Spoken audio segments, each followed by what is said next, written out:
بسم الله الرحمن الرحيم.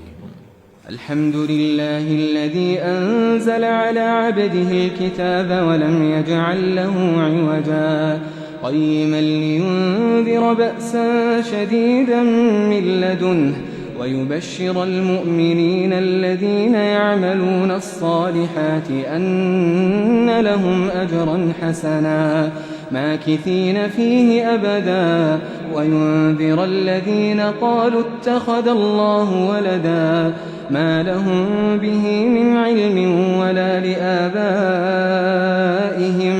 كبرت كلمة تخرج من أفواههم إن يقولون إلا كذبا فلعلك باخع نفسك على آثارهم إن لم يؤمنوا بهذا الحديث أسفا إنا جعلنا ما على الأرض زينة لها لنبلوهم أيهم أحسن عملا وإنا لجاعلون ما عليها صعيدا جرزا أم حسبت أن أصحاب الكهف والرقيم كانوا من آياتنا عجبا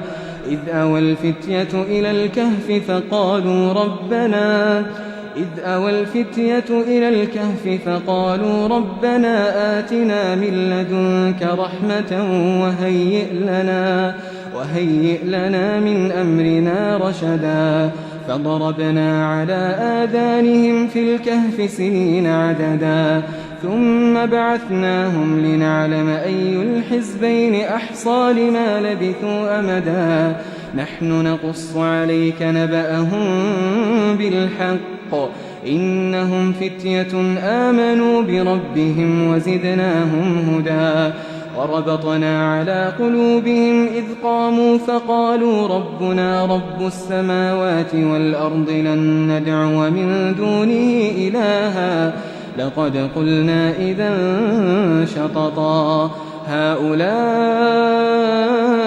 قوم اتخذوا من دونه آلهة لولا يأتون عليهم بسلطان بين فمن أظلم ممن افترى على الله كذبا وإذ اعتزلتموهم وما يعبدون إلا الله فأووا إلى الكهف ينشر لكم ربكم من رحمته ويهيئ لكم من أمركم مرفقا وترى الشمس إذا طلعت تزاور عن كهفهم ذات اليمين وإذا غربت تقرضهم ذات الشمال وهم في فجوة منه ذلك من آيات الله من يهد الله فهو المهتد ومن يضلل فلن تجد له وليا مرشدا وتحسبهم أيقاظا وهم رقود ونقلبهم ذات اليمين وذات الشمال وكلبهم باسط ذراعيه بالوصيد لو اطلعت عليهم لوليت منهم فرارا ولملئت منهم رعبا وكذلك بعثناهم ليتساءلوا بينهم قال قائل منهم كم لبثتم قالوا لبثنا يوما أو بعض يوم قالوا ربكم أعلم بما لبثتم فابعثوا أحدكم بورقكم هذه إلى المدينة فلينظر أيها أزكى طعاما فليأتكم برزق منه إن الحمد لله نحمده ونستعينه ونستغفره من يهده الله فلا مضل له ومن يضلله فلا هادي له وأشهد أن لا إله إلا الله وحده لا شريك له وأن محمدا عبده ورسوله أما بعد قال الله تعالى في القرآن العظيم والفرقان المجيد فأعوذ بالله من الشيطان الرجيم بسم الله الرحمن الرحيم قال رب اشرح لي صدري ويسر لي أمري واحلل عقدة من لساني يفقهوا قولي وقول نبينا صلى الله عليه وسلم الدين يسر இந்த சத்திய மார்க்கம் என்பது அது மிக இலகுவானது என்கிற நபிகள் நாயகம் ஸல்லல்லாஹு அலைஹி வஸல்லம் அன்னவர்களுடைய நபிமொழியை சொன்னவராக எனது உரையினை ஆரம்பம் செய்கிறேன். அல்லாஹ்வுடைய மகத்தான கிருபையினால இந்த ஹஜ் பெருநாள் தொழுகையை நம்ம குடும்பங்களோடு திடலிலே அல்லாஹ்வுடைய தூதரவங்க காட்டி தந்த அடிப்படையில் நாம் வந்து புத்தாடைகளை அணிந்து தொழுது முடித்திருக்கிறோம். ஆனால் இந்த நிலையிலும் கூட நேற்றைய தினம் ஒரு காணொளி நமக்கு காண கிடைத்தது. எல்லோரும் அந்த காணொளியை பார்த்திருக்கலாம். உடைந்த இடிபாடுகளுக்கு மத்தியில் தங்களுடைய பெருநாள் தொழுகையை அல்லாஹு அக்பர் அல்லாஹு அக்பர் என்கிற தக்பீர் முழக்கத்தோடு கட்டிட இடிபாடுகளுக்கு நடுவிலே குண்டுகளால் தீக்கரைகளால் துவம்சம் செய்யப்பட்ட பகுதிகளுக்கு இடையில் தங்களுடைய வீடுகளை கூடாரங்களாக அமைத்து தாயோடு உறவுகளோடு தொழுத ஒரு நேரத்திலே தொழுத அந்த மக்கள் எல்லாம் தன் பிள்ளைகளை இழந்தவர்களாக, தன் பெற்றோர்களை இழந்தவர்களாக, இறைவனுடைய இறை திருப்தியை நாடி தங்களிடம் இருக்கக்கூடிய ஆடைகளை அணிந்து தொழுத காட்சிகளை நாம பார்த்திருக்கலாம். உண்மையிலேயே அந்த காட்சிகளை நாம பார்க்கக்கூடிய நிலையில் நம்மை அறியாமலேயே நம்முடைய கண்களிலிருந்து கண்ணீர் வருவதை பார்க்கலாம். அல்லாஹ்வுடைய தூதரவங்க நமக்கு சொல்றாங்க, தரல் முஃமினீன ஃபீ தராஹுமிஹும் வ தவாத்திஹும் வ தஆத்துஃபிஹும். இறை நம்பிக்கையாளர்களை நீங்கள் எப்படி பார்ப்பீர்கள் என்றால், அவர்கள் ஒவ்வொருக்கொருவர் நேசம் கொள்வதிலேயும் ஒருவருக்கொருவர் பாசத்தோடு நடப்பதிலேயும் ஓர் உடலை போன்றவர்கள் என்றார்கள். எங்கோ பாதிக்கக்கூடிய முஸ்லிம்களை பார்க்கும் பொழுது, அவர்கள் படுகிற கஷ்டங்களையும் சிரமங்களையும் நாம் பார்க்கும் பொழுது, இந்த நிலையிலேயும் இவ்வளவு ஆத்மார்த்தமான ஈமானிய உறுதியா என்று நம்முடைய கண்களிலே கண்ணீர் துளி வருவதை நாம பார்க்கலாம். இந்த கூட்டம் என்பது எப்படிப்பட்ட கூட்டம் என்றால், யாரை குறித்து நான் பேசுகிறேன் என்பது நீங்கள் நன்றாகவே அறிவீர்கள். அது எப்படிப்பட்ட கூட்டம் என்றால், பல இஸ்லாமிய நாடுகள் தங்களை மிகப்பெரிய இஸ்லாமிய சாம்ராஜ்யம் என்று அடையாளப்படுத்தக்கூடியவர்கள் எல்லாம் கையவிழ்த்து நிற்கக்கூடிய நேரத்தில் தங்களுடைய பிள்ளைகளை பிணங்களாக, உடல் உறுப்புகள் இல்லாத, உடல் உறுப்புகள் பாதிப்பு அடைந்த பிள்ளைகளாக, சடலங்களாக தங்களுடைய பிள்ளைகளை காணக்கூடிய நிலையிலையும், பல பிள்ளைகள் சிறார்கள் பெற்றோர்களை பிணங்களாக, பிணங்களுடைய குவியலுக்கு இடையிலே தங்களுடைய பெற்றோரை கண்ட அந்த நிலையிலையும் கூட அந்த மக்களுடைய வாயிலிருந்து வரக்கூடிய ஒரே ஒற்றை வார்த்தை, அவ்வளவு ரணங்களுக்கு மத்தியில், மிகப்பெரிய கொடூரங்களுக்கு மத்தியிலே அவர்கள் பயணிக்கக்கூடிய அந்த சூழ்நிலையிலையும் அவருடைய வாயிலிருந்து வந்த வார்த்தை என்ன தெரியுமா? ஹஸ்புனல்லாஹு வ நிஅமல் வக்கீல். படைத்த அல்லாஹ் எங்களுக்கு போதுமானவன். நாங்கள் உலகத்திலே வாழக்கூடிய, நாங்கள் நேசிக்கக்கூடிய எங்கள் சொந்த பந்தங்களை இழந்தாலும், நாங்கள் இதற்கு அப்பால் வாட்டி வசைக்கப்பட்டாலும், எங்களுக்கு கடுமையான சோதனையினால் எங்கள் ரப்பு எங்களை உலுக்கி எடுத்தாலும் கூட நாங்கள் நெஞ்சுறுதியோடு சொல்வோம். அந்த முகத்தை நீங்கள் பார்க்கும் பொழுது அல்லாஹு அக்பர், ஒரு பொன்முறுவலோடு கண்களிலே கண்ணீரை ஏந்தியவர்களாக சொல்கிறார்கள், ஹஸ்புனல்லாஹ் ஹஸ்புனல்லாஹ், அல்லாஹ் எங்களுக்கு போதுமானவன், வ நிஅமல் வக்கீல், அவனே சிறந்த பொறுப்பாளன் என்று சொல்லுகிறார்கள்.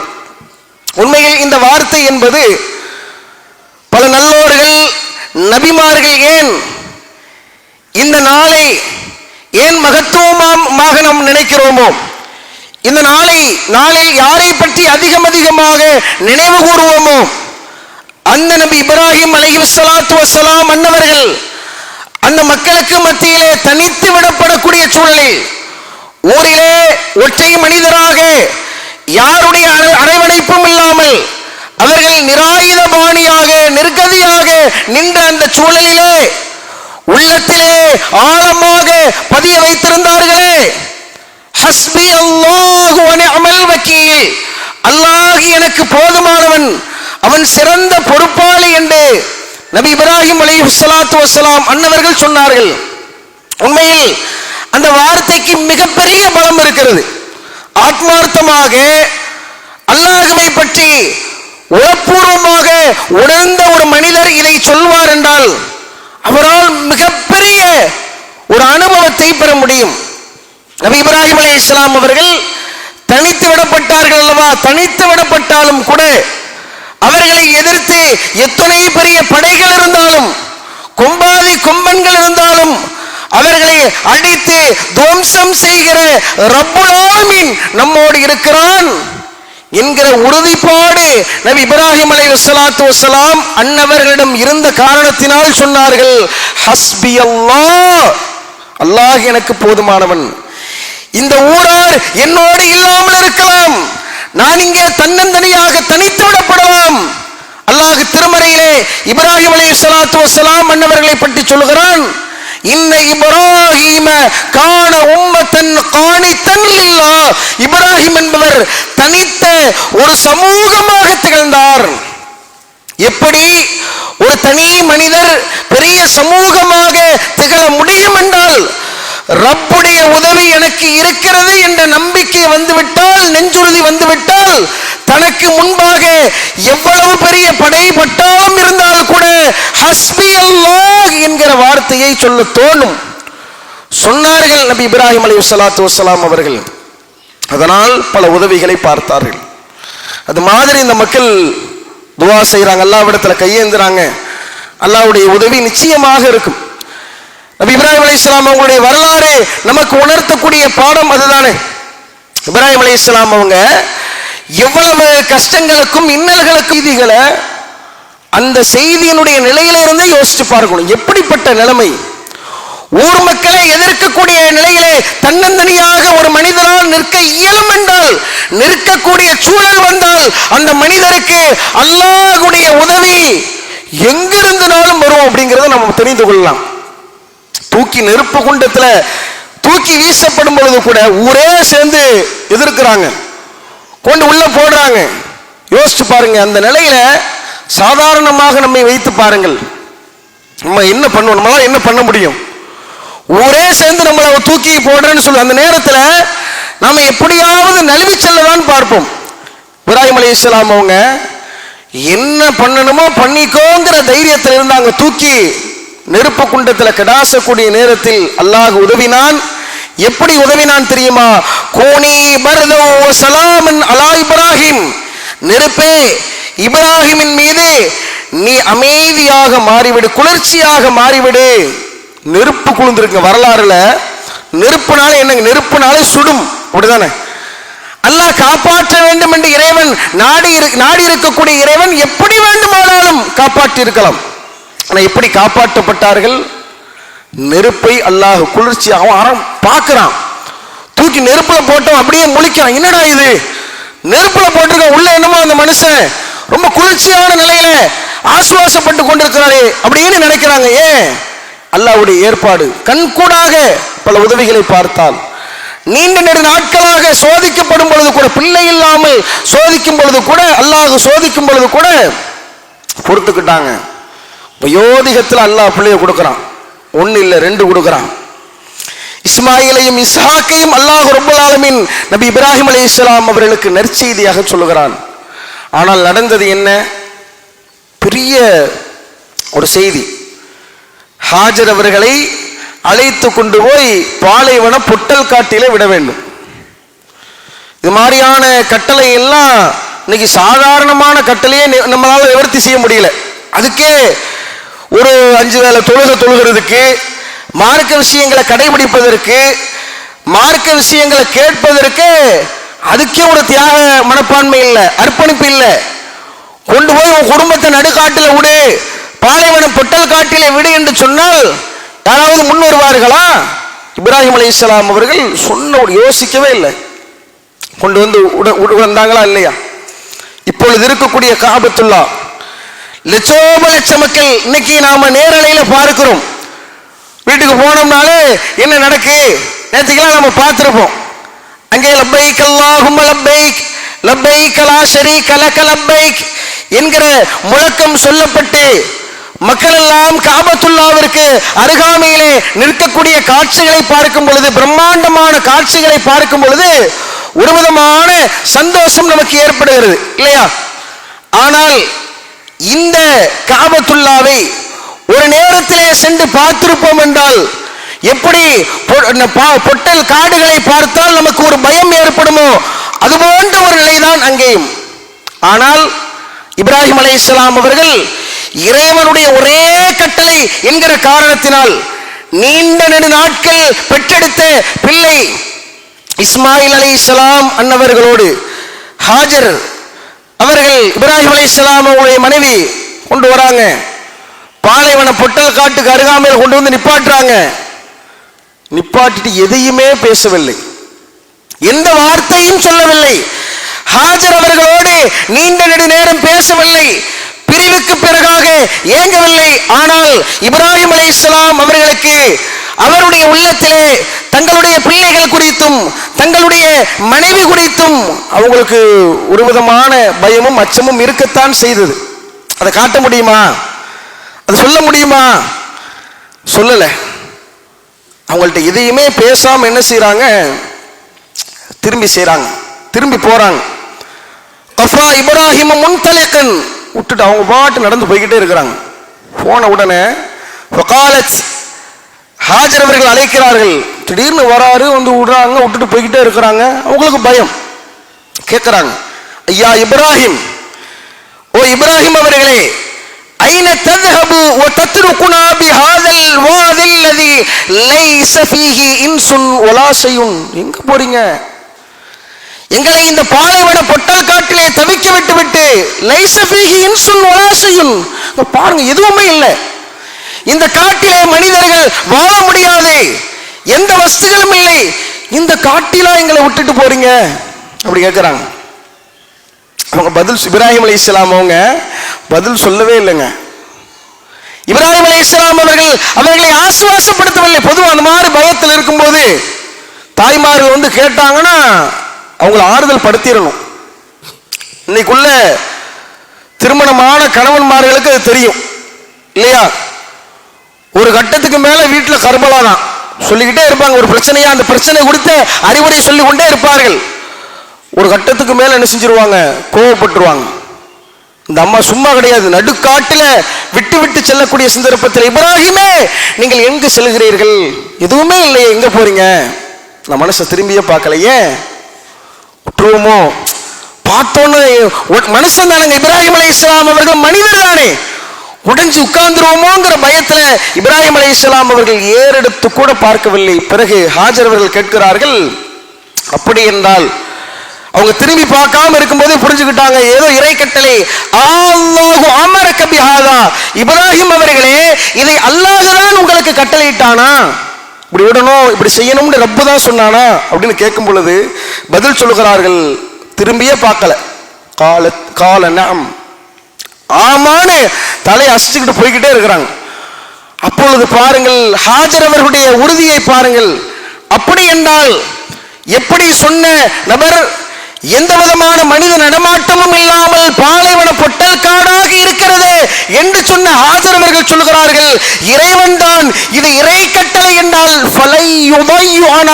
இப்ராஹிம் அவர்களே நீங்கள் கவலை கொள்ள வேண்டாம், கண்ணீர் சிந்த வேண்டாம், திரும்பி பார்க்காமல் சென்று கொண்டே இருங்கள், ரப்பு எனக்கு உதவுவான், அல்லாஹ் பார்த்துக்குவான். அல்லாஹ் தானே விட்டான், ரப்பு விட்டான் என்றால் அல்லாஹ் என்னை பார்த்துக் கொள்வான் அப்படிங்கிறாங்க. கஷ்டப்பட்டாங்களே, கொண்டு வந்த சாப்பாடு காலிங்க, பிள்ளைக்கு பால் கொடுப்பதற்கு உடல்ல சக்தி இருக்கணும் இல்லையா? பால்குடி பாலகன், யோசிச்சு பாருங்க. இன்னைக்கு அது மாதிரி நிலையில தாய்மார்கள் எப்படி பார்த்துக் கொள்வார்கள் வீட்டுல? அந்த நிலையில இருக்கக்கூடிய ஒரு தாய் தன்னுடைய பிள்ளையை கட்டி அணைத்து கொண்டு, பிள்ளைக்கு வயிறு பசிக்கிறது, பிள்ளை கண்ணீர் மல்க அழுகிறது, தாயிடத்திலே உணவு கேட்க தெரியாத அந்த பச்சை பாலகன் கண்ணீர் மல்க அழுகிறான்.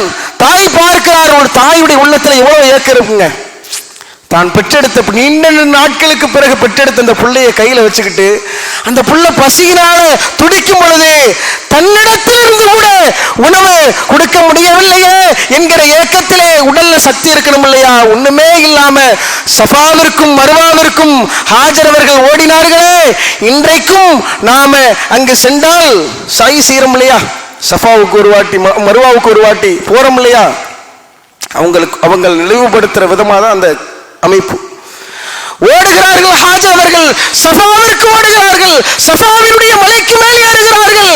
யாராவது இருக்கிறார்களா, யாராவது உதவுவார்களா என்கிற ஏக்கத்தோடு பார்க்கிறார்கள். யாரும் வரல. யாராச்சும் இருக்கீங்களா அப்படி கெஞ்சுறாங்க. அங்கிருந்து மருவாவுக்கு ஓடுகிறார்கள், மருவாவிலே எழுகிறார்கள். யாராவது இருக்கீங்களா? இப்படி மாறி மாறி 7 முறை ஓடுகிறார்கள். பிறகு சப்தம் எழுகிறது. ஜிப்ரீல் அலைஹிஸ்ஸலாம் அவர்கள் இறங்குகிறார்கள். வந்து என்ன செஞ்சாங்க? ரெக்கையால ஒரு அடி அடிச்சாங்க. அப்படியே தண்ணீர் பீரிட்டு வெளியே வந்தது. தடுத்து ஹாஜர் அவர்கள் அதை நிறுத்துகிறார்கள். ரசூலுல்லாஹ் சொல்றாங்க, அதை நிறுத்தலைன்னா இன்னைக்கு அது மக்கா முழுவதுமாக பெரிய ஆறாக நம்பி ஓடிக்கொண்டிருக்கும். இவ்வளவு பெரிய பரக்கத். இப்ராஹிம் அலைஹிஸ்ஸலாம் அவங்க விட்டுட்டு போனோன்னு ரப்பிடத்துல கையேந்தி துவா செஞ்சது என்ன தெரியுமா? விட்டுட்டு போனாங்க இல்லையா? ரொம்ப தூரம் கழிச்சு திரும்பி பார்த்துட்டு கையேந்தி துவா செஞ்சாங்க. யா அல்லாஹ், இந்த மக்களை தொழுகையை நிலைநாட்டுவதற்காக நான் விட்டு செல்கிறேன். மக்களை இவர்களின் பால் நீ ஈர்க்க செய்வாயாக கையேந்தி துவா செஞ்சாங்க. அந்த துவாவினுடைய வெளிப்பாடு இன்றைக்கு பார்க்கலாம். உலக நாடுகளே மெச்சக்கூடிய அளவிற்கு இன்றைக்கு காபத்துல்லா மிகப்பெரிய வளர்ச்சியை அடைந்திருக்கிறது என்றால் லட்சோப லட்ச மக்கள் வந்துவிட்டு செல்கிறார்கள். அங்கே கிடப்பதற்கு, அங்கேயே தவம் இருப்பதற்கு மக்கள் எல்லாம் காத்து கொண்டிருக்கக்கூடிய மிகப்பெரிய ஒரு ஜனமாக அங்கே உருவெடுத்திருக்கிறது என்றால் நபி இப்ராஹிம் அலைஹிஸ்ஸலாம் அவங்க செஞ்ச துவா இல்லையா? அது மாதிரி ஒன்றுமே இல்லாத பாலைவனம் பொட்டல் காடு மிகப்பெரிய ஜனங்கள் கூடுகிற சபையாக மாறுமா? மிகப்பெரிய வளம் நிறைந்த இடமாக மாறுமா? இறைவன் நினைத்தால் மாறும். அதுபோல் பலஸ்தீன மக்கள் படுகிற இன்னல்கள், கஷ்டங்கள் எப்படி நபிமாருடைய வாயிலிருந்து ஹஸ்பி அல்லாஹ், ஹஸ்புனல்லாஹ், அல்லாஹ் எனக்கு எங்களுக்கு போதுமானவன் என்று சொன்னார்களோ, அவர்களுக்கு படைத்தவனுடைய உதவி கிடைத்ததோ அதுபோல கிடைக்கும். அல்லாஹ்விடத்துல ஒவ்வொரு நேர தொழுகையிலையும் ரப்பிடத்துல கையேந்தி துவா செய்யும். அதே மாதிரி இன்னொரு செய்தியை நாம கவனிக்க வேண்டிய அவசியம் இருக்கிறது. இங்க சிறுவர்கள்லாம் பாருங்க எவ்வளவு பக்குவமாக அவங்க உருவெடுத்திருக்கிறார்கள் பாருங்க. சிறார்கள் எல்லாம் எப்படி உருவெடுத்திருக்கிறார்கள் என்றால் அவங்க பெரிய இழப்பை அடையக்கூடிய சந்தர்ப்பத்தில் நீங்க சமூக வலைதளங்களை பார்க்கும்போது தெரியும். சின்ன பையங்க ஒரு 10 வயசு இருக்கும். அவ்வளவு சிறிய வயதில் எவ்வளவு பெரிய பக்குவம். என் தாயை நான் இழந்து விட்டேன், என் தந்தையை இழந்து விட்டேன், ஆனாலும் ரப்பு மீது எந்த அளவுக்கு ஈமானிய ஒரு உறுதிப்பாடு அந்த குழந்தைகளிடத்தில் பார்க்க முடிகிறது. அப்படி வளர்க்கும் குழந்தைகள் இன்னைக்குள்ள சூழல்ல இப்ராஹிம் அலைஹிஸ்ஸலாம் அவங்கள பாருங்க, அவங்களும் அப்படிதான் வார்த்தெடுத்திருக்கிறார்கள். தன்னுடைய சந்ததியினர் குறித்தும் இப்ராஹிம் அலைஹிஸ்ஸலாம் அவங்க கவலைப்பட்டிருக்கிறாங்க. அல்லாஹ்வுடைய வேதத்தை வாசிக்கக்கூடிய மக்களிடத்தில் எடுத்துரைக்கக்கூடிய இறை தூதர்களாக என் பிள்ளைகளை ஆக்கிரைவான துவா செஞ்சாங்க. இன்னைக்குள்ள நிலையில் அவசியம் குறைந்தபட்சம் மார்க்க கல்வியை, மார்க்க உரைத்தை பிள்ளைகளுக்கு ஆழமாக இட்டு விடுங்கள். மார்க்க கல்வியை அதிகமாக எடுத்துரையுங்கள். உலக கல்வி அவசியம் உலகத்தில் வாழ்வதற்கு. அதை தாண்டி மார்க்க உரத்தை அந்த பிள்ளைகளுடைய உள்ளத்துல ஆழமாக பதிய வைத்துக் கொள்ளுங்கள். வந்திருக்கக்கூடிய சகோதர சகோதரிகள் பலஸ்தீன மக்களுக்காக இந்த நேரத்தில் உங்களுடைய தேவைகளையும் கேட்டுவிட்டு அந்த மக்களுக்காக துவா செய்யுங்கள். நிச்சயமாக அந்த மக்கள் நம்பி இருப்பதை போன்று ரப்புடைய உதவி இருக்கிறது. சனஸ்தத்ரிஜுஹும் மின் ஹைஸு லா யஅலமூன். அல்லாஹ்வுடைய உதவி வரும் என்றால் அவர்கள் உறுதறியாம அழிக்கப்படுவார்கள் என்று அல்லாஹ் சொல்லுகிறானே, கண்டிப்பா நடக்கும். ரப்பிடத்துல துவா செய்யுங்கள். இங்கே சபை முடிஞ்சு கலந்து செல்லும் பொழுது வேறு பாதையில் வந்திருக்கக்கூடிய பாதை இல்லாமல் வேறு பாதையில் என்ன செய்யுங்க போங்க. அதுதான் அல்லாஹ்வுடைய தூதரவங்க திடலுக்கு போகும்பொழுது மாற்று பாதையை தேர்வு செய்வார்கள். அப்படி சென்று கொள்ளுங்கள். அதுதான் நபி வழி. வாஹிரு தவானா அல்ஹம்துலில்லாஹி ரப்பில் ஆலமீன். அஸ்ஸலாமு அலைக்கும் வரஹ்மத்துல்லாஹி வபரகாத்துஹு.